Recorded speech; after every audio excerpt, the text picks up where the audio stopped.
semua pemimpin, pimpinan, apapun pasti akan menghadapi seperti itu ya, dilema etika. Nah, kalau buat saya yang pertama cara mengidentifikasinya ketika saya harus memilih yang mana gitu kan ya. Itu pasti yang pertama adalah mana yang lebih banyak manfaatnya. Yang kedua, mana yang resikonya terendah. Karena di antara yang baik dengan yang baik pun pasti ada resiko dan manfaat. Kalau manfaatnya sama, oh berarti yang langkah kedua adalah mana yang resikonya paling rendah. Seperti itu. Jadi memang pasti akan sangat sulit. Atau yang sering ibu sampaikan itu ada yang baik dan ada yang benar. Nah, oleh karena itu tentu yang dipilih pasti adalah mana yang benar menurut aturan. Jadi di situ harus ada hadir unsur rasa. Ketika dua-duanya sama-sama benar, tapi yang ini misalnya ada alasan-alasan yang berkaitan dengan rasa kasihan, itu pasti juga akan jatuh pilihan di situ. Nah Bu, kalau langkah-langkahnya, cara pengambilan keputusannya biasanya seperti apa Bu, prosedur yang Ibu tempuh gitu untuk mengambil keputusan tersebut? Saya pasti yang pertama kali itu akan bertanya ke orang sekitar gitu ya. Berdiskusi. Kalau di sekolah kan biasanya kalau kepala sekolah itu pasti akan saya tanyakan pendapat-pendapatnya. Kemudian ditimbang-timbang kembali, ya lanjut gitu. Jadi bertanya dulu ke orang lain, mengajak ngobrol, musyawarah apa mana yang lebih baik ini. Katakanlah gini lah, ketika kita mau mengambil dua orang nih, gitu kan, sama baiknya sama anunya, ya pasti saya tidak akan sendiri, saya akan bertanya pada orang lain. Jadi tetap demokrasi ya Bu? Iya. Hal-hal apa saja yang selama ini Ibu anggap efektif dalam pengambilan keputusan pada kasus-kasus dilema etika? Yang paling efektif ya? Tetap sih yang pertama adalah mengajak diskusi kepada orang-orang terdekat, gitu kan, mengajak diskusi, mendengarkan pendapatnya, lalu kemudian unsur keadilannya, yang ketiga unsur rasa, yang keempat ya nalar, feeling itu, karena saya yakin lah orang yang sudah lama menjadi seorang leadership itu pasti feelingnya kuat. Kalau tantangannya Bu, pasti kan ada tantangan. Pastilah tantangannya pasti gitu. Nah itu juga termasuk hitungan kan tadi, resiko tadi gitu. Kalau misalnya kita berhitung resikonya ini bisa kita atasi, lanjut gitu. Jadi kalau misalnya aduh ini resikonya terlalu besar nih. Tapi kalau resikonya ini resikonya cuma pasti begini ini pasti bisa diatasi gitu. Itu tantangannya tuh paling di situ aja gitu. Termasuk pro dan kontra ya Bu? Termasuk pro dan kontra. Nah itu juga berhitung, kita pro-nya akan lebih banyak kemana, kontranya akan lebih banyak kemana gitu. Jadi itu juga perlu hitungan. Ini kecermatan seperti itu tuh perlu dimiliki oleh seorang leadership. Harus teliti ya Bu? Harus teliti gitu. Kalau kontra pasti si eta udah ketujuh kan 3 orang, ya udah lanjut aja. Karena sudah bisa diatasi. Itu namanya bisa disebut juga manajemen konflik. Jadi ketika ada konflik yang muncul, bagaimana kita memanajenya dengan baik. Nah cuma hiji setuju. Itu juga kan kita hasil survei. Ini yang paling tidak, yang paling ini yang punya kepentingan. Jadi sudah kebayang ya Bu, mana yang akan kontra gitu? Sudah kebayang. Ini saya misalnya ada yang melamar 2 orang untuk menjadi guru di sini. Kalau saya nerima ini yang kontranya genep, kalau saya yang nerima ini yang kontranya genep, saya pilih. Termasuk kemarin juga Bu sama, saya juga waktu rukol emang seperti itu Bu kata fasilitatornya. Lihat katanya yang kontranya mana yang lebih sedikit, nah itu yang diambil. Nah Ibu apakah memiliki jadwal tertentu dalam sebuah penyelesaian kasus dilema etika? Kalau itu masalah besar, itu pasti menyediakan waktu khusus. Kalau yang biasa-biasa aja enggak ada langsung diselesaikan hal itu. Tapi kalau memang ini agak besar gitu, itu kan pernah terjadi di SMP 2 ya gitu. Ketika saya mengubah lab yang sudah tidak berfungsi menjadi UKS, meskipun yang kontranya satu, tapi saya karena itu menurut pemikiran saya perlu penjelasan yang serius, itu saya menyediakan waktu. Jadi mencari referensi dulu ya Bu. Referensi, kemudian mengumpulkan bukti-bukti, mengumpulkan dasar-dasar hukum gitu. Tetapi tidak terlalu sulit juga, karena sebelum saya bertindak itu semua sudah saya tahu. Bahwa langkah-langkah untuk menuju ke situ tuh pasti yang pertama alasan yang utamanya apa yang harus ditempuh. Satu, misalnya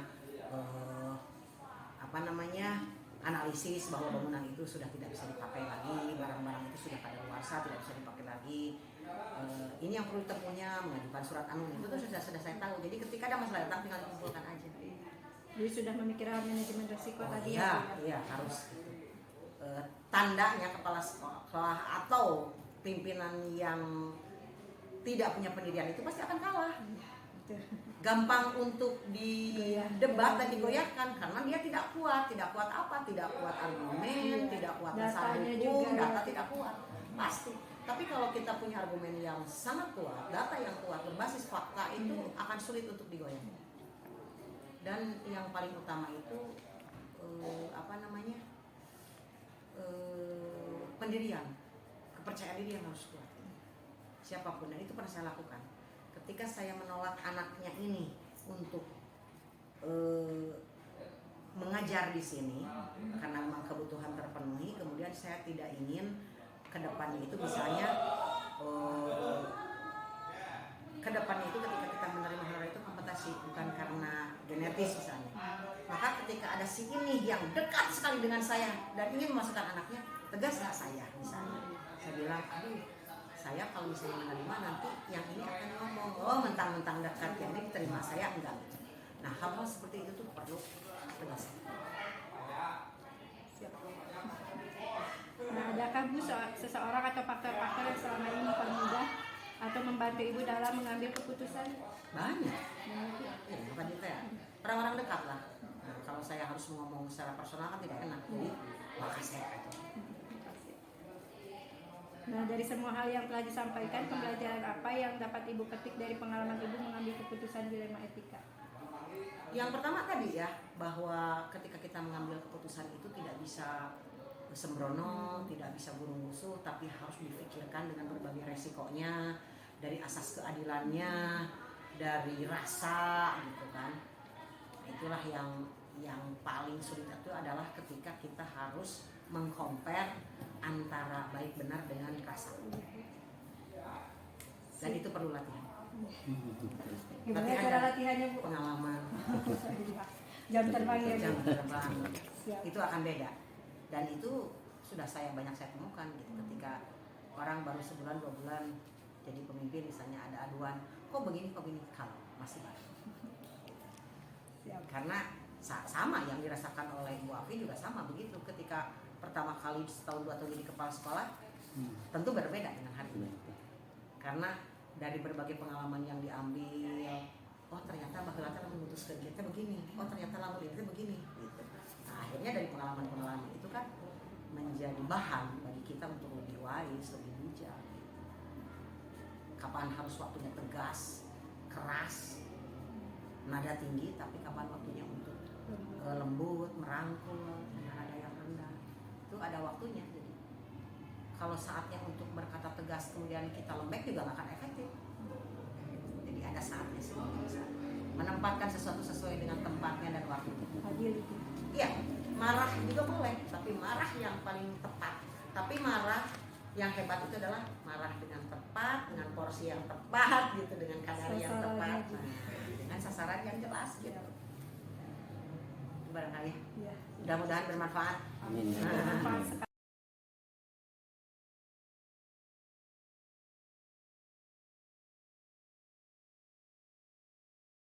Akan mencoba mengenai pertanyaan pertama itu adalah mengenai mengidentifikasi antara dilema etika dan rujukan moral. Jadi yang disebut dengan dilema etika itu adalah ketika sebuah kasus di mana kasus tersebut itu adalah kedua-duanya dalam posisi yang benar. Nah, di sana berarti saya selaku kesiswaan banyak kasus-kasus yang memang terjadi seperti itu.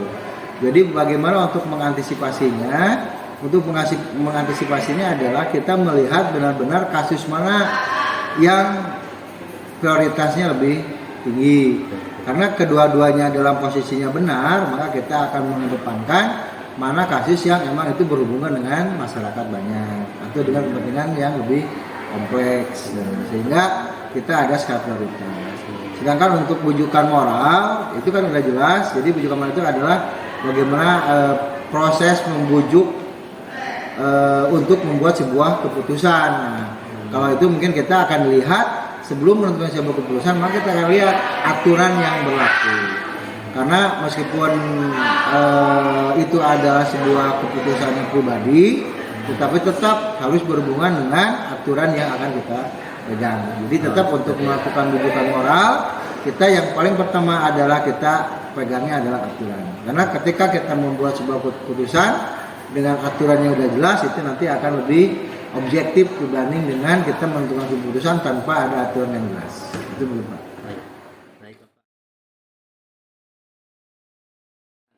Oke, jadi karena ini adalah keputusan yang memiliki nilainya kebajikan, kedua-duanya benar, terus kita harus melakukan sebuah nilai keputusan dengan bijaksana, maka yang paling pertama yang akan saya lihat adalah di mana kita menentukan sebuah keputusan yang menyangkut kehidupan orang banyak.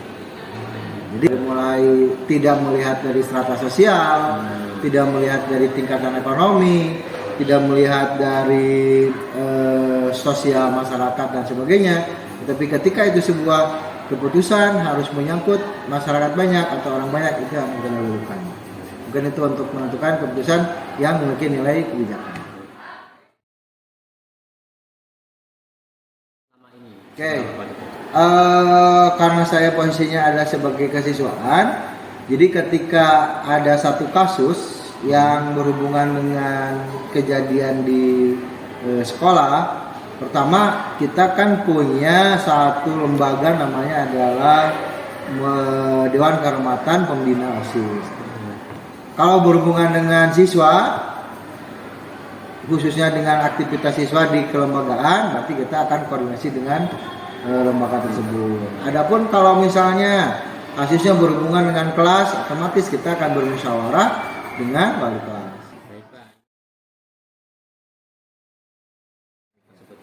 Jadi untuk untuk menyederhanakan menyederhanakan kasus-kasus itu, kita tidak mendesain sebuah kasus yang tadinya biasa-biasa menjadi luar biasa.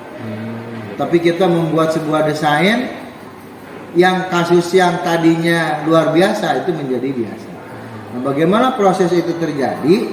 Itu adalah dengan melakukan koordinasi dengan berbagai pihak. Karena biasanya sebuah kasus itu akan viral, karena kita tidak bisa menjaga sampai sejauh mana kasus itu bisa ditangani.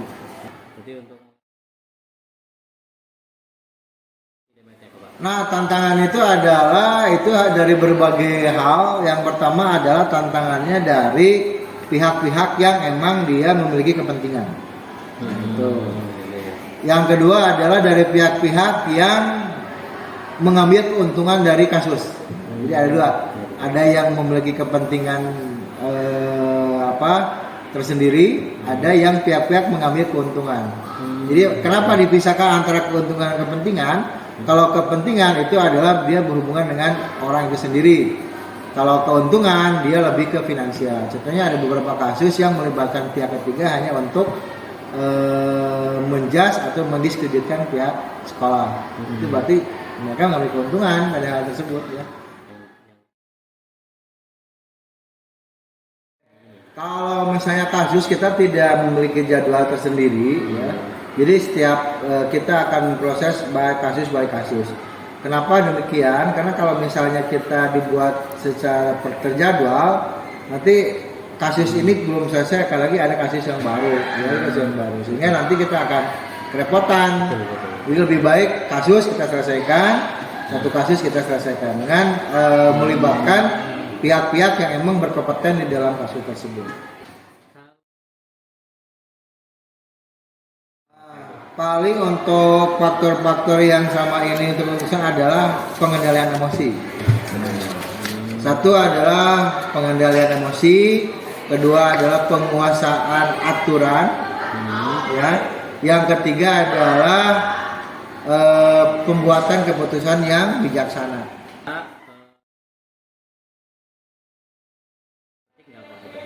Pelajaran yang saya dapat dari adanya dilema etika dan bujukan moral itu adalah satu, kita akan lebih berpikir dan bertindak secara lebih dewasa. Kenapa kita bertindak akan lebih secara dewasa? Karena dewasa itu adalah sebuah pilihan. Beda dengan tua, Pak. Kalau tua itu adalah sebuah takdir. Jadi tidak semua orang tua itu adalah dewasa. Kenapa saya katakan bahwa dewasa itu adalah sebuah pilihan? Karena ketika kita bisa menentukan sebuah keputusan dengan benar, baik dan bijaksana, itulah yang disebut dengan dewasa. Jadi ketika kita tidak bisa menempatkan sebuah hasil keputusan di dalam kategori yang tadi baik, benar dan bijaksana, itu kita belum dalam tahap dewasa. Jadi yang manfaat yang bisa saya petik dari kasus ini adalah bagaimana kita untuk menciptakan diri kita menjadi lebih dewasa. Itu aja. Baik.